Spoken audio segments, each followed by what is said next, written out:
Alright everyone, welcome back. This is Operation Hamel, Global War 1914, Imperial Russia. This would be turn 4.6, I believe where we're at. Yeah, 4.6. I think, maybe 5.6. 4.6 or 5.6. I know it's summer of 1915. Anyways, I digress. We have our purchases. We have $23 to spend. I made a boo-boo on my turn and thought that we had 24, but it was 23. So I left a comment on the previous video for the Russians, but just so we're clear on that, it's 23, because you start with Serbia as Imperial Russians, and we lost that early on. So that was my correction there. The other thing that I wanted to address that we got clarification from General Hand Grenade, there's an addition made in the errata for the neutral setup reference sheet. Essentially on the general setup, it would list some units being added in the summer of 1915, whereas if you went to the summary of neutral additions on the third page, it mentioned 1916. But, for example, the Bulgarians align sooner than that historically. Obviously, they aligned even earlier because of the diplomacy, but historically speaking, they would have aligned sooner than that, so it wouldn't have necessarily made sense. So we got clarification on that, and indeed it was summer 1915, so I added an extra infantry to Serbia that moved out of Bulgaria on the Austro-Hungarian turn. And then there's a third pre-dreadnought hanging out there in M7 in port at the Ottoman Constantinople city. All right, anyways, let's get back to the Russian turn here. So Imperial Russia, we have $23 to spend. We are buying 3, they're yellow units, and I would call them militia, but 2 of them are militia. One of them is a colonial infantry. They essentially look the same though. One will be built outside of home country, the other 2 are in country. So that's the differing factor there. We have 2 mountain infantry for $4 a piece, and then 3 regular infantry for 9. So 9 plus 8 is 17, plus 6 puts us at the $23 we have to spend. We are doing no diplomacy this round. We have 1 tech roll. The other thing that I want to note that we will have to remember for next round is that the Russians will receive a free diplomacy roll for conquering and holding East Prussia for 1 round. So we conquered it at the last round, and so we held it all the way through to this round. So next turn, so the following turn, we will get a free diplomacy roll. So with that said, let's go ahead and get into our tech rolls here, or tech roll. It's just the one. Okay. Also, it was pointed out by Ozark, I like my dice box. So let me show you my dice box a little bit here. It's essentially a cardboard box that I had added screws to and glued pieces to and painted and primed and whatever else. So it looks kind of like a giant World War I wired military phone, or I guess you could call it a walkie-talkie, but that was way before they had those. It's somewhat similar in size to what they used in World War II, but in this context, we're using it as a dice tower. So, and yes, these are spice shakers. So, all right. Anyways, let's get back to it. So we have our rolls, or roll. Excuse me, I keep saying rolls. So here we go. We need, what are we rolling for? We will do stage, I guess we'll do strategic bombers for stage 2. So we need a +7. Hey, we got a 7. All right, so I'll go move that to stage 2.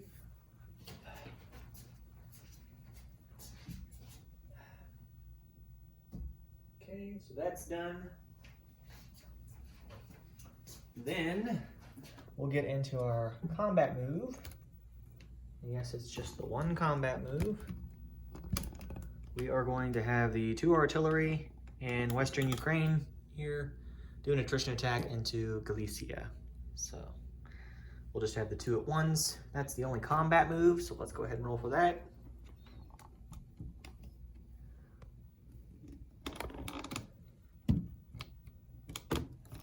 Okay. 2 ones. Yeah, we got a 2. We're close. Not quite. Okay. So that's it for combat moves. Well, actually, I take it back. I guess this is technically considered a combat move, though there won't be any combat that ensues. This torpedo boat destroyer is moving 1, 2, 3, and he's going to go on escort duty. I didn't ask to see if the coastal sub would attack the torpedo boat destroyer, but if I had to take a wild guess, I'm going to estimate that it is not going to fight there and that it's just going to ignore it, because odds are that it would be beneficial for them just to keep raiding versus trying to fight me at a 2 to a 4. So anyways, all right, so that's it for combat moves. Let's do non-combat. So the coastal sub here, so we'll take that off, there's no longer damage there. So the coastal sub, the cruiser, and the torpedo boat destroyer are all 3 going to move in port with the transport at Crimea. So they're all in port now. So that's done there. Then we're going to move 1 infantry from Transcaucasia.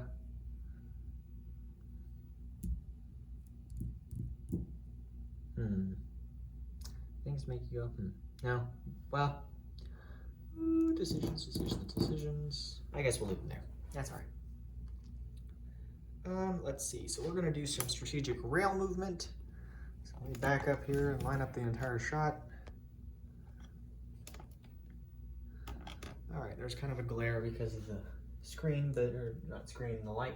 Anyways, the 2 artillery here in Petrograd are going to be railed down via the rail line to Transcaucasia. So we'll have 2 artillery down there. Let me see, what else are we going to do from there? The 2 cavalry, or elite cavalry, in northern or North Caucasia are going to move 1 to Donetsk, Kuban, and 2 to eastern Ukraine. Let me zoom in.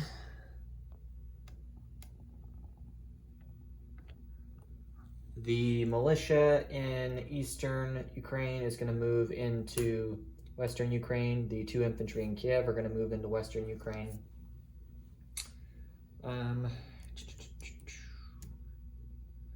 The militia here in Lithuania is going to move into Grando province. So that makes 3 militia there in Grando province now. And then everything here in East Prussia, which is 2 fighters, the cavalry and elite cavalry, 2 infantry and 3 artillery are going to vacate East Prussia and move to Grando province.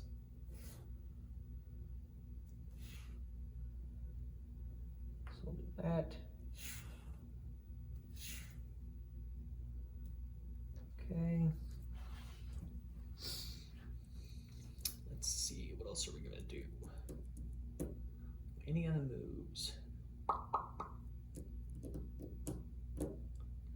don't think so. I think that was all we had. It was fairly straightforward. I guess over here in the south, this militia, he'll walk to western Kazakhstan from Mangitsia? However you want to pronounce that. Anyways, he's there now. So he left his other territory.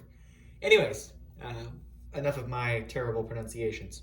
Let's go ahead and move into placement of units, because we're pretty much done at this point. We'll do placement of units, and then we'll do a disposition of units, and then we'll do our collect income, and wartime economy.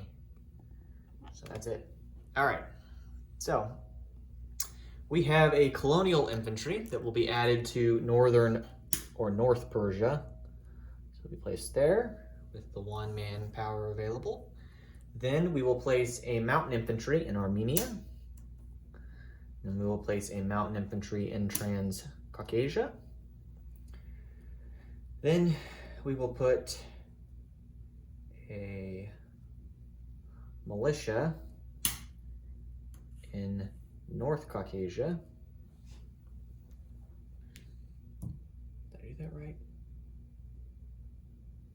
No. Should be an infantry. Infantry. Then over here, we're going to put an infantry in Western Ukraine. And then we'll put an infantry in Grando province. And then we'll put a militia in Lithuania and a militia in,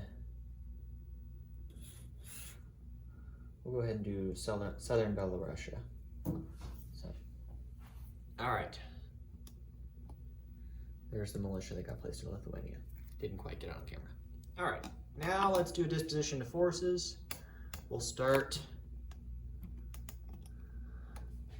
over here, and then we'll do our, well, I guess, you know what, before we do that, let's go ahead and do our collect income. So we have $17 in territories.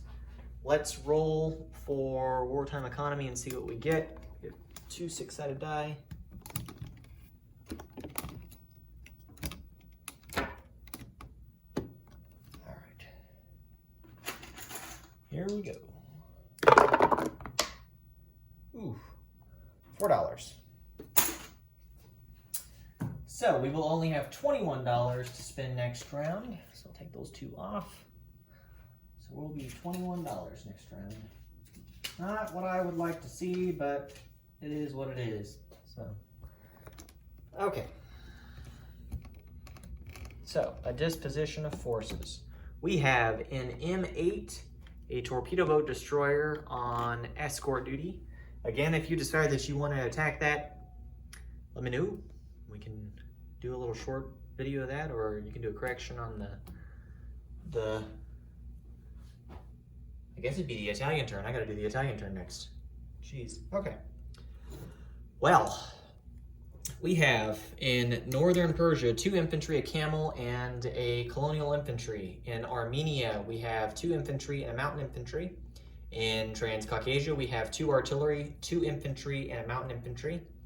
In North Caucasia, we have an infantry. In Western Kazakhstan, we have a militia. In Crimea, we have essentially a marine or a naval infantry. In Eastern Ukraine, we have 2 elite cavalry. In Southern Belarusia, we have a militia. In Lithuania, we have a militia. Nothing in East Prussia. We have an infantry in Petrograd and an infantry in Southern Finland still. Then, the 2 big ones. In Western Ukraine, we have 2 militia, 2 artillery, and then 1, 2, 3, 4, 8. We have 12 infantry in Western Ukraine. So again, 12 infantry, 2 militia, and 2 artillery. Then Grando province, we have 3 militia, 1 elite cavalry, 1 regular cavalry, 3 artillery, 2 fighters, and then we have 3 plus 11, we have 14 infantry in Grando province. So I'll get those chipped out after this, and then we'll go ahead and move on to the Italian turn. So. All right, that is all I have for you guys. Thank you all for tuning in, and sorry for the lackluster turn, nothing super exciting. So, alrighty, we will catch you here in a bit on the Italian turn. Thanks.